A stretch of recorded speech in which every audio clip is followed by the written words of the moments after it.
ఈరోజు ఈ రాష్ట్రంలో చంద్రబాబు నాయుడు గారి నాయకత్వంలో ఎటువంటి పరిపాలన జరుగుతోందో మనందరం కూడా ప్రతిరోజు ఒక సంఘటనతో వాళ్ళు ఏ విధంగా పరిపాలన చేస్తా ఉన్నారో మనం చూస్తా ఉన్నాం. బుల్డోజర్ల ప్రభుత్వం నడుస్తూ ఉంది.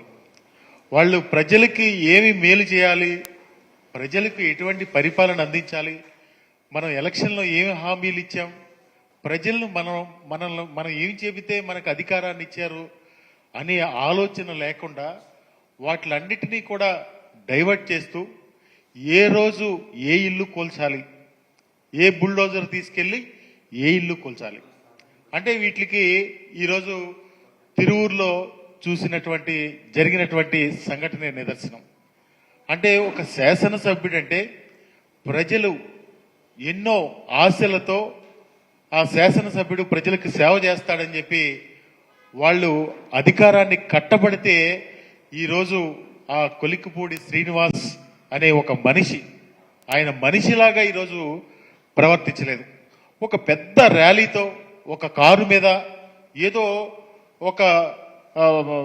విజయ దరహాసంతో వెళ్ళి ఇల్లు బుల్డోజర్ పెట్టి కూల్చి పోలీసులు ఆపుతున్నా గానీ ఈరోజు చేసినటువంటి అతని ప్రవర్తన ఏ విధంగా ఉందో ఈరోజు రాష్ట్ర ప్రజలందరూ కూడా చూస్తూ ఉన్నారు.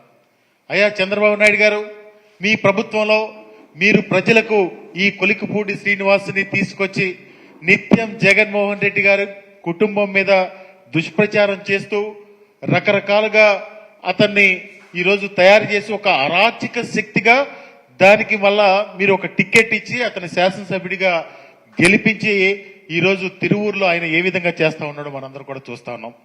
ప్రజలందరూ కూడా మీకు అధికారాన్ని ఎందుకు ఇచ్చారు?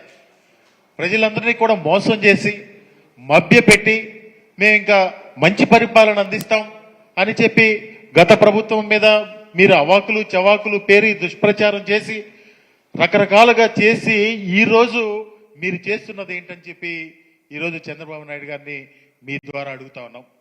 ఈ రాష్ట్రంలో పరిపాలన నెల రోజుల నుంచి ప్రజల్ని ఏ విధంగా భయపెడతా ఉన్నారు, ఏ విధంగా ఒక ఆయన రెడ్ బుక్ అంటాడు. అంటే మీకు పరిపాలన ఇచ్చింది ప్రజల మీద దండయాత్ర చేయటాక, ఏ రోజు ఎవరిని కొట్టాలి, ఏ రోజు ఎవరిని, ప్రతి ఒక్క నాయకుడు పవన్ కళ్యాణ్ దగ్గర నుంచి అందరూ కూడా ఎవరిని ఉపేక్షించాం, అధికారుల్ని ఉపేక్షించమంటారు.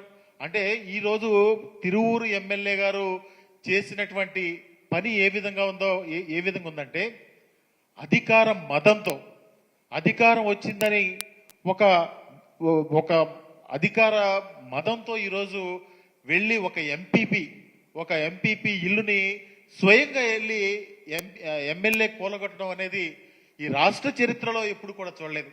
ఈ ఒక 3 దశాబ్దాలుగా ఇటువంటి శాసనసభ్యుడిని ఈ రాష్ట్రం ఎక్కడ కూడా చూసుంటారు. అంటే రాబోయే కాలంలో ఈ రాష్ట్రంలో ప్రజలు ఏ విధంగా బతకాలి, ప్రజల జీవన విధానం ఏ విధంగా ముందుకెళ్ళాలి ఒకసారి ఆలోచన చేయవలసిందిగా మీ ద్వారా రాష్ట్ర అందరినీ కూడా విజ్ఞుల్ని అందరినీ కూడా నేను కోరుతా ఉన్నా. ఈ రాష్ట్రంలో ఓటేసింది ప్రజలకు మంచి పరిపాలన అందిస్తారని చెప్పి మీరు అబద్ధాలు చెప్పారు, ఆ ప్రభుత్వం సరిగ్గా చేయలేదని చెప్పారు. అంటే ఈ సరికే వైఎస్ఆర్ కాంగ్రెస్ పార్టీ ప్రభుత్వం వచ్చి ఉంటే అమ్మఒడి ఇచ్చి ఉండేవాళ్ళు. ఎంతమంది ఉంటే అంతమందికి అమ్మఒడి ఇచ్చేస్తానన్నారు, నిరుద్యోగ వృత్తి ఇస్తానన్నారు. వీటిలన్నిటిని గురించి కూడా ఎక్కడ కూడా మీరు మాట్లాడలేదు. నిన్న పెన్షన్లు ఇచ్చారు. ఈ పెన్షన్లు ఇచ్చేటప్పుడు కూడా ఎక్కడ కూడా గ్రామాల్లో ప్రజాస్వామ్యకు విరుద్ధంగానే పెన్షన్లు ఇచ్చారు.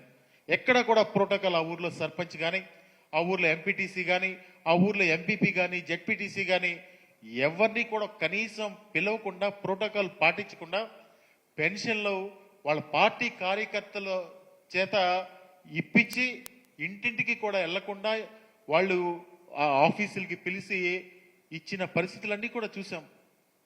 ఇవన్నీ కూడా ఒక అబద్ధాలతో వచ్చి ఆ అబద్ధాలతో ఒక రౌడీయిజంతో ఈరోజు పరిపాలన చేస్తా ఉన్నారు.